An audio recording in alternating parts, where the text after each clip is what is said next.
Semalam Ustadz dapat informasi dari Fajri dan Dea mewakili teman-teman yang lainnya. Itu biasa. Tetap ketika ada masalah kecil apapun, apalagi besar, tetap laporkan kepada Kades, Kadus, dan BKM. Kenapa? Jangan urusan kita. Urusan kita adalah kepada Kades, Kadus, dan BKM. Selain dari itu, iakan aja. Kalau bahasa orang Padang, iokan di orang, lalukan di awak. Kajiannya adalah yang penting kita tetap dewasa. Ya Pak, siapa masalah nanti kayak mana kami konfirmasikan dengan Pak Kades. Kami bicarakan dengan Pak Kades, Pak Kadus, sama Pak BKM.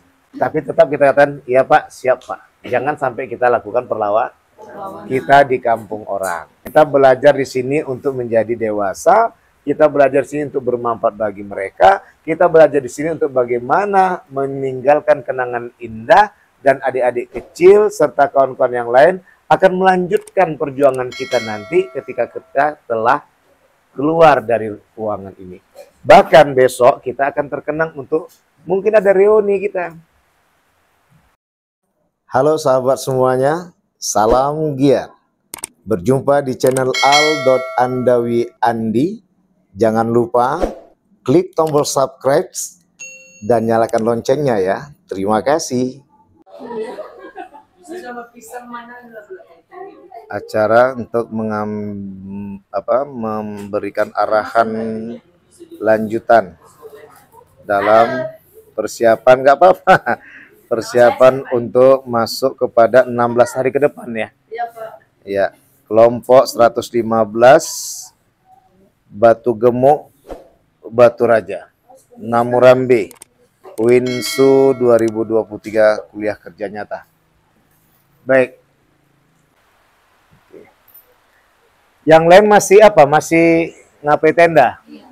Nggak apa-apa, yang penting saya kasih tahu dulu. Nanti untuk disampaikan juga kawan-kawan yang lain ya.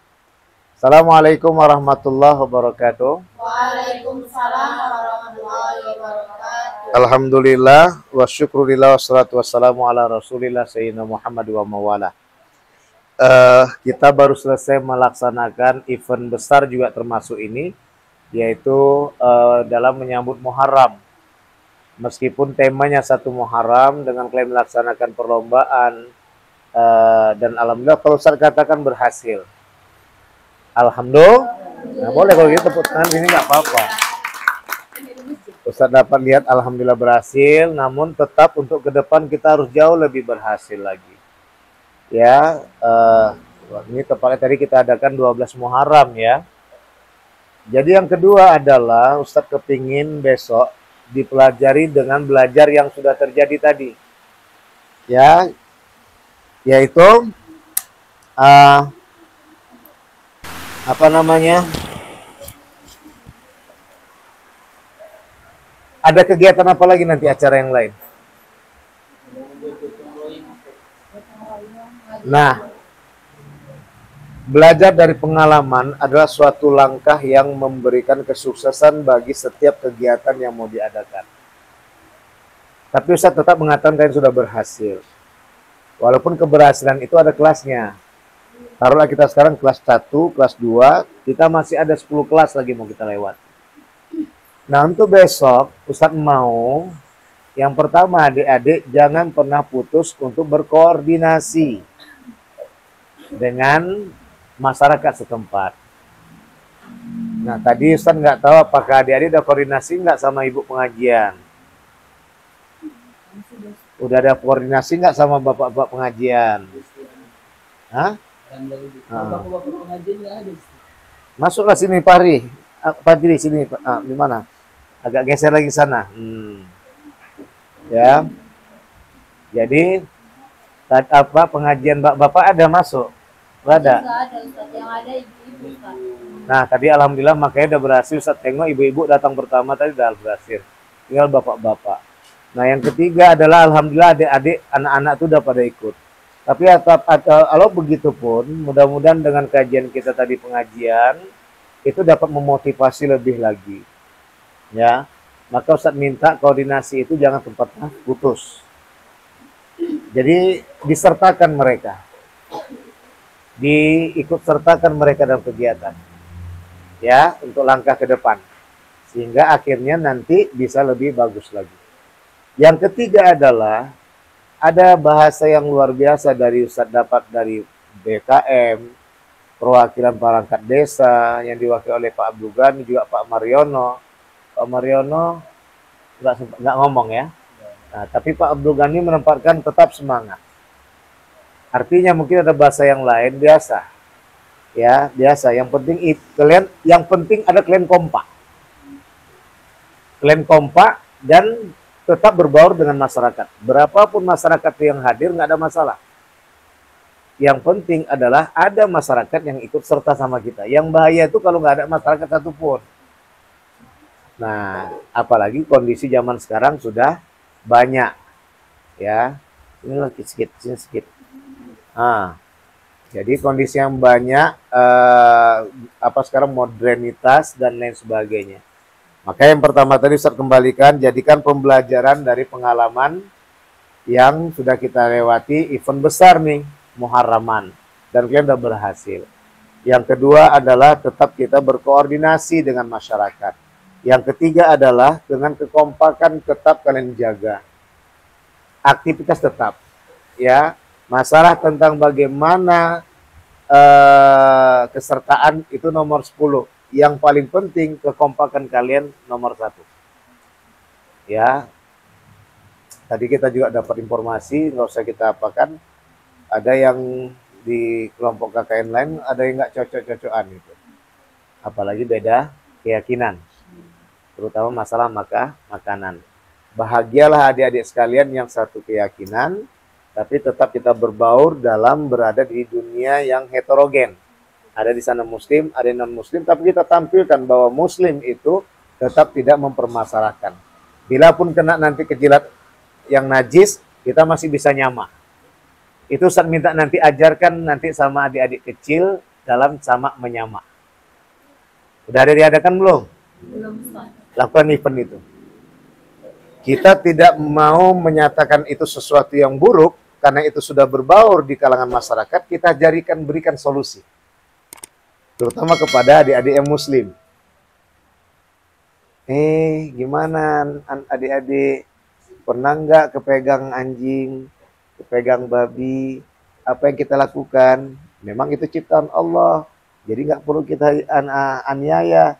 Jadi bagaimana caranya? Ketika tangan kita basah, memegang anjing tadi di badannya, tentulah itu jadi najis. Kecuali tangan kita kering dan badan anjing tadi pun kering.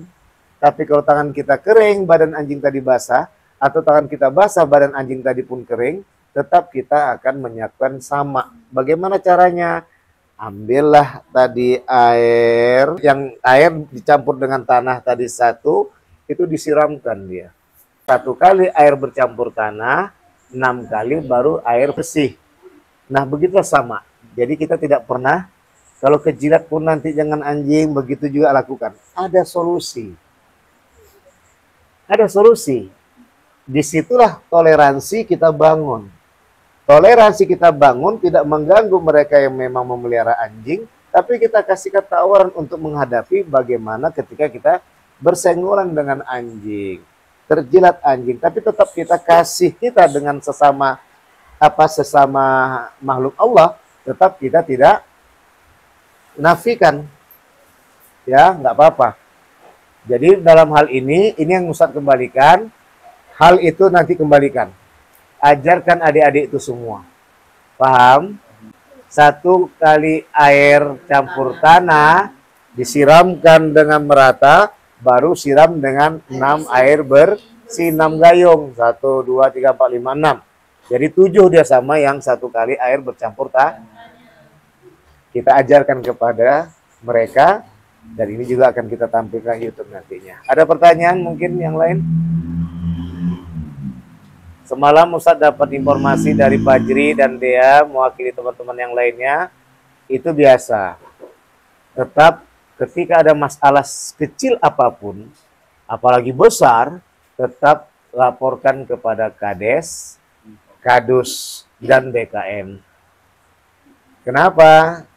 Jangan urusan kita. Urusan kita adalah kepada Kades, Kadus, dan BKM. Selain dari itu, iakan aja. Kalau bahasa orang Padang, iokan di orang, lalukan di awak. Ya, kajiannya adalah yang penting kita tetap dewasa. Ya Pak, siapa masalah nanti kayak mana kami konfirmasikan dengan Pak Kades. Kami bicarakan dengan Pak Kades, Pak Kadus, sama Pak BKM. Tapi tetap kita katakan, iya Pak, siap Pak. Jangan sampai kita lakukan perlawanan. Kita di kampung orang. Kita belajar di sini untuk menjadi dewasa. Kita belajar di sini untuk bermanfaat bagi mereka. Kita belajar di sini untuk bagaimana meninggalkan kenangan indah dan adik-adik kecil serta kawan-kawan yang lain akan melanjutkan perjuangan kita nanti ketika kita telah keluar dari ruangan ini. Bahkan besok kita akan terkenang untuk mungkin ada reuni kita. Apakah yang sudah menikah nanti atau yang belum? Apalagi ada kecantol yang di sini. Yuk ngumpul kita kan gitu istilahnya ya. Gitu ya. Maka oleh karena itu. Ada yang mau bertanya? Silakan. Jadi mungkin diputar lagi jadi. Nah, nanti nampak Paji juga sedikit kan bisa putar apa itu 100 derajat ke sana. Ada yang mau bertanya silakan. Enggak apa-apa, tanya aja yang lain. Itu tadi Ustadz minta dilaksanakan itu cara menyamak. Karena Ustadz tadi melihat banyak kali makhluk Allah yang lain yang mungkin kita belum biasa, tapi nggak ada masalah sebenarnya. Semua ada solusi dan itulah fikih Islam begitu luar biasa. Kita tawarkan kepada mereka dan kita mengajarkan inilah toleransi sesungguhnya. Sehingga mereka pun mengerti ketika ada tawaran yang lain, adik-adik harus pikirkan juga. Maaf Ibu, ini Bu, kami bukan nggak mau nerima, tapi apalagi kita ini benar nggak Bu, ini benar nggak Bu. Kenapa? Sampai-sampai nanti maaf, ketika dia menjilat aja bekas untuk cuci piring kami, itu akan menjadi najis semuanya. Paham? Ini nggak ada kan? Jadi artinya tetap kita jaga. Nah, adik-adik pun juga harus perhatikan bagaimana sendalnya. Ini kajian fikih loh. Ya, kita ajarkan, kita kasih solusi. Jadi kalian pun tetap enjoy. Nah, kadang pun kalau bisa pun jinak deh sama kita nggak ada masalah. Ya, tapi pas waktu masuk nggak boleh nih, Blacky nggak boleh Niki, gitu saya kan. Gitu ya, Dogi nggak boleh gitu. Ya, sampai masuk ke kamar mandi kita nggak boleh. Kenapa? Itu dia. Ya, itu harus dijaga. Ustadz harus jaga bagaimana tetap kita menjaga rukun Islam kita. Tapi tetap kita menampilkan secara esoterik wilayah ketuhanan adalah inilah Islam.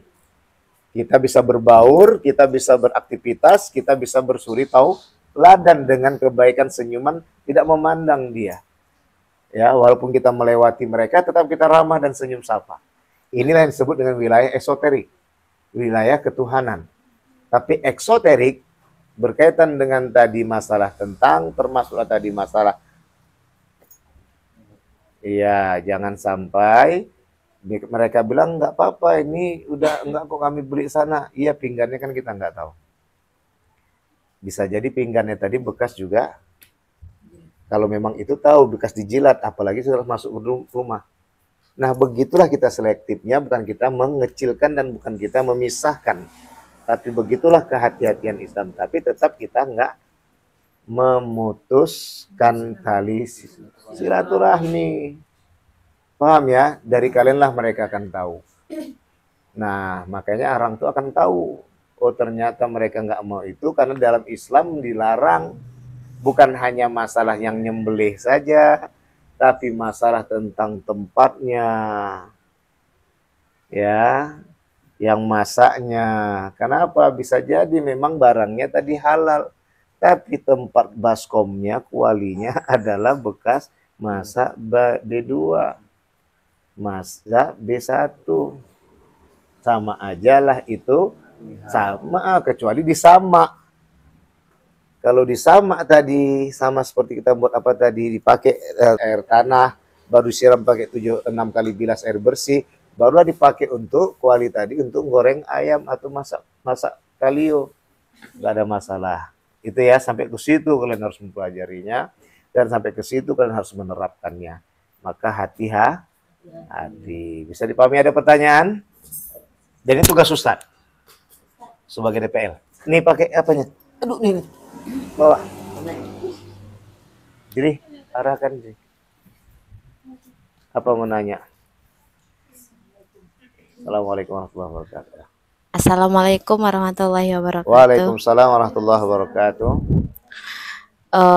Izin bertanya Ustadz, kalau misalnya awak nggak tahu, misalnya awak ini beli sayuran di pajak dan barangnya itu bekas apa babi atau motong-motong babi gitu kan Ustadz.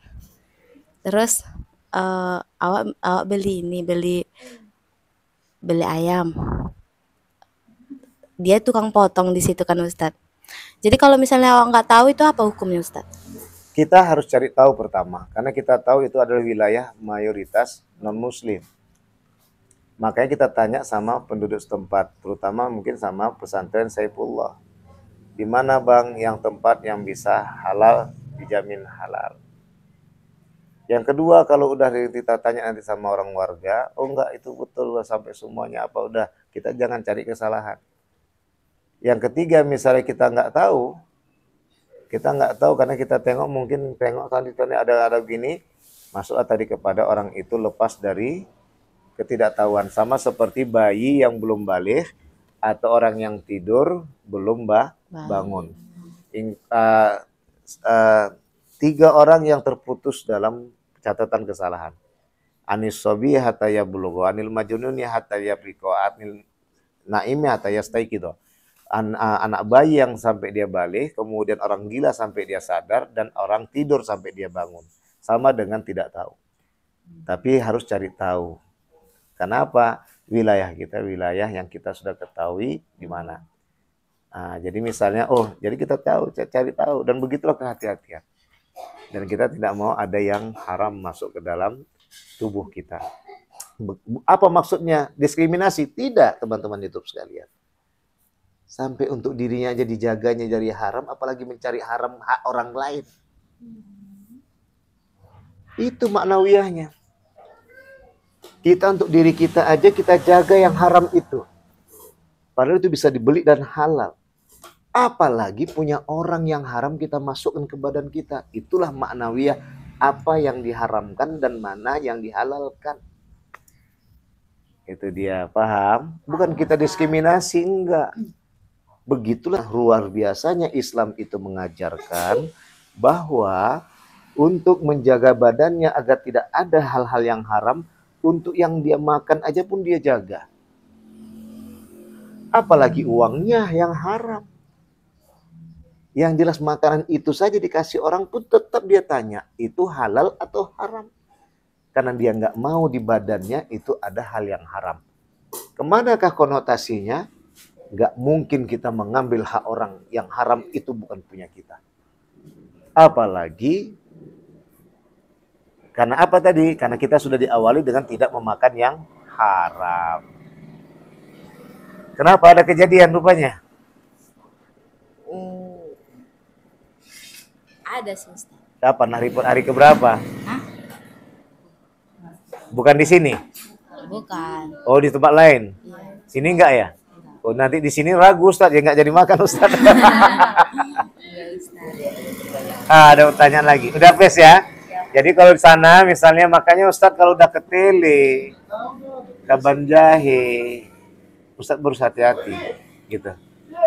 Tapi yang lalu biar lain berlalu. Sekarang udah tahu, nggak boleh lagi. Kemarin nggak tahu nggak masalah. Ya, kemarin nggak tahu nggak masalah. Sekarang udah tahu nggak boleh lagi. Ya, silakan Pak. Jadi izin ya Ustadz. Bismillahirrahmanirrahim. Jadi untuk pertanyaannya ini Ustadz, mungkin terkait masalah akidah Ustadz. Ya. Apalagi yang sampai sekarang ini mungkin akidah, ketika kita salah akidah maka kita wajib bersyahadat gitu kan Ustadz, kalau misalkan akidah kita itu salah. Nah jadi mungkin aku nggak bisa sebutkan nama temannya Ustadz, tapi ini terkait dengan kelompok kami Ustadz. Mm-mm. Sampai-sampai bermunculanlah kata-kata seperti ini. Semoga lah kalian dapat hidayah gitu Ustadz. Mm. Nah jadi ini dia menyampaikan seperti kayak kegiatan maulid, terus zikir bersama, terus bahkan akidah Ustadz Abdul Somad itu pun sampai terucap tidak jelas. Mm-mm. Tapi itu di lain sisi dia itu teman kami Ustadz. Cuman kan seperti tadi yang saya sampaikan Ustadz, bahwasannya akidah itu taruhannya itu keluar dari agama gitu kan Ustadz. Jadi kayak mana loh Ustadz kira-kira memberikan pemahaman kepada Baik. Ustadz supaya lebih apa? Ini panjang sebenarnya mau saya jelaskan, 1 semester pun nggak cukup. Ada rukun Islamnya, ada rukun imannya, ya. Kemudian ada iman, ada Islam, ada ihsan. Tapi satu hal buat adik-adik sekalian, ada kajian tauhid, ada kajian fikih, ada kajian tasawuf. Ada kajian iman, ada kajian Islam, ada kajian ihsan. Ada kajian keyakinan, ada kajian keselamatan, ada kajian kemuliaan akhlak. Dan ini nggak bisa dipisahkan. Makanya saya selalu mengawinkan Pak Iman sama Bu Islamiyah, maka lahirlah Nak Ihsan.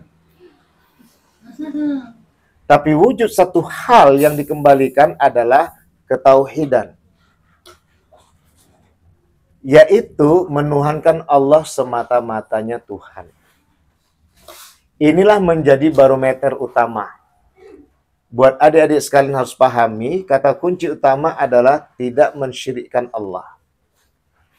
Berbicara tentang syirik, artinya ada Tuhan yang lain selain Allah, maka bila hadir itu kesombongan, keangkuhan, dan merasa benar dengan pilihan sebuah kajian, udah hidup lampu.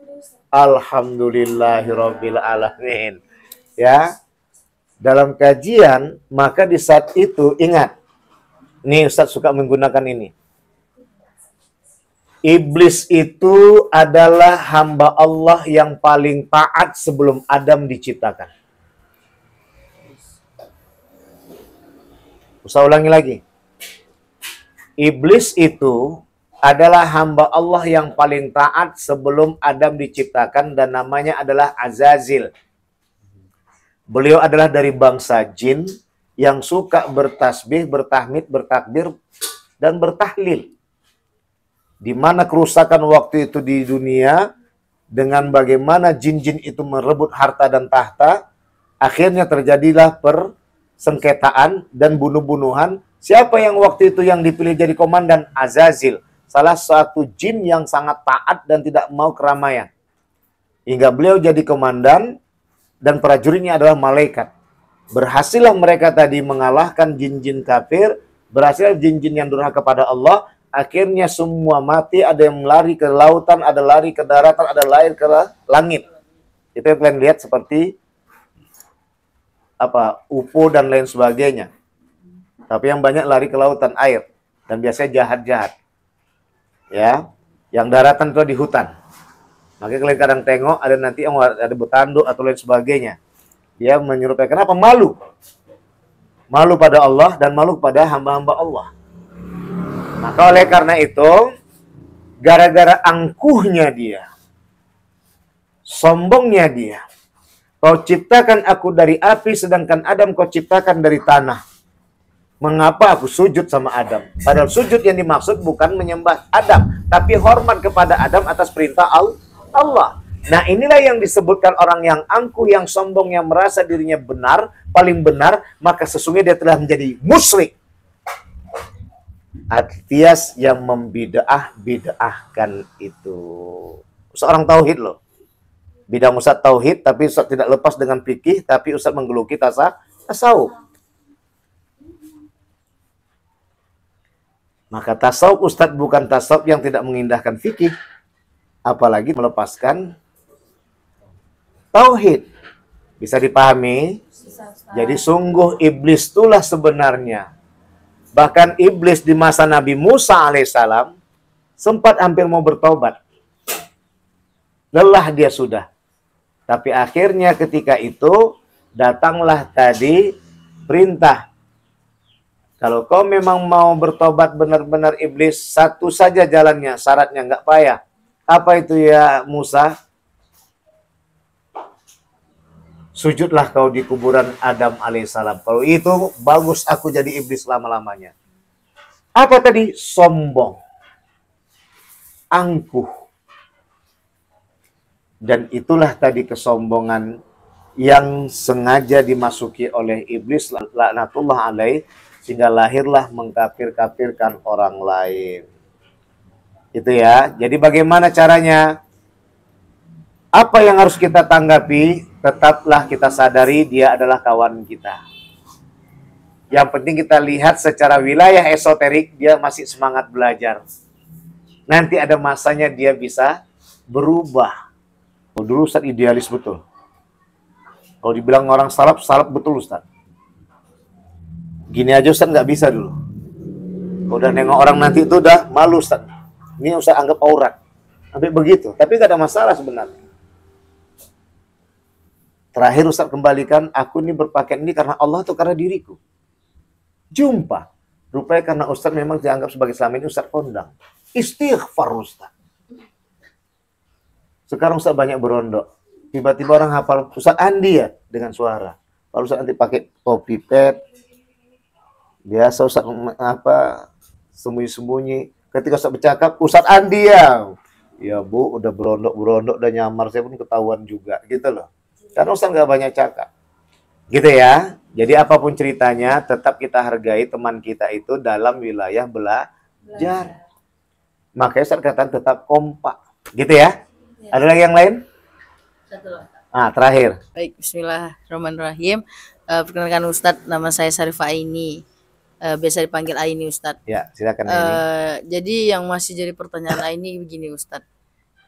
Adalah mungkin salah satu yang pernah Aini baca artikel gitu ya Ustadz. Ada seseorang perempuan yang melepaskan hijabnya karena dia tidak sanggup gitu Ustadz dengan beban yang diembannya dengan wanita berhijab gitu. Jadi seakan-akan dia aku nggak sanggup ini karena aku berjilbab, aku harus menahan semua itu karena nggak sanggup, maka dia dilepas hijabnya gitu. Oke, baik. Bagaimana kamu menanggulangi hal kondisi batin seperti itu? Benar. Akal tidak boleh dipisahkan dengan hati. Hati tidak boleh dialihkan dari akal. Akal berisi pikiran, hati berisi perasaan. Hati dan akal ini tidak pernah berpisah. Karena mereka akan pernikahan, Ustaz, maaf ya, Ustaz megang pakai bahasa filsafat ya. Pernikahan akal, Pak Akal sama Bu Hati akan melahirkan nak bahagia, nak nyaman, anak yang tentram, anak yang nggak peduli bagaimana melihat lingkungan. Sing penting awakku rapi, sing penting awakku tentram, sing penting awakku tenang. Diri ini nggak akan pernah dijadikan sebagai bahasan. Yang penting aku nyaman, tenang. Kenapa? Karena pikiran sama perasaan tidak pernah dipisahkan. Maka dikembalikan pada surat Tahrim, hai orang-orang yang beriman, orang yang berkeyakinan, lindungilah dirimu. Enggak lindungilah diri orang, enggak lindungilah dirimu. Awal mula kita itu karena melihat orang lain semua, nansen. Enggak tahan kita itu kenapa? Karena kita cemburu melihat orang kebuka semua, bebas. Karena apa? Karena kita hanya memainkan akal. Oh iya ya, orang aku ngapain? Allah ngasih rambutku cantik, rejoice. Enggak kutunjukkan. Ternyata ini tunjukkan sama siapa? Sama bojo. Suami. Maaf cakap, nggak selai benang pun di dalam kamar nggak ada masalah. Karena memang itu hadiah, kita hadiah, dia hak kita. Bukan hak orang lain berame-rame.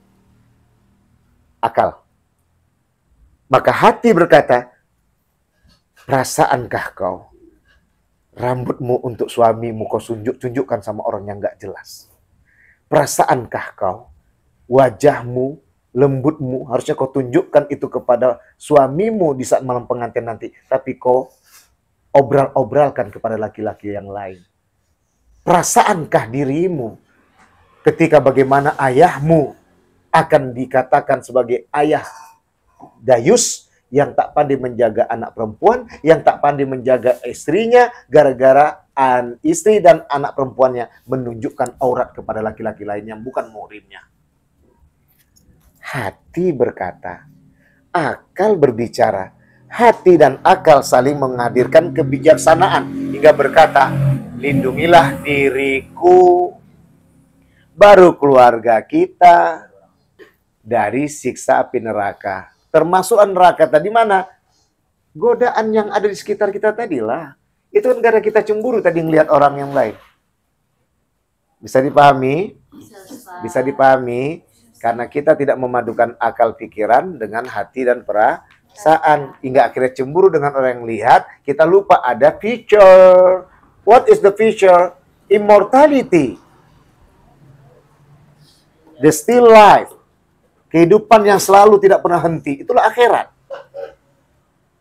Karena orang yang tidak berpikir ada masa depan, dia akan katakan, oh rahuro, yang penting aku nampakkan diri. Buat apa? Gitu loh. Tapi itu kan buat istri kita, buat suami kita. Ustaz udah capek-capek waktu itu bodybuilding, karena Ustaz binaragawan waktu di Jogja. Pas sudah nikah sama umi kalian, terakhir katanya geli, ya udah akhirnya jadi gini, jadi cuman ini aja yang tinggal.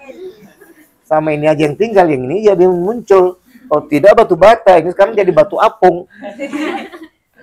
Karena dia merasa geli. Ya udah kita buat apa lagi? Kan gitu saya tinggal. Sekarang niatnya bukan karena untuk istri lagi, tapi untuk kesehatan. Mulai lagi post up, gitu loh.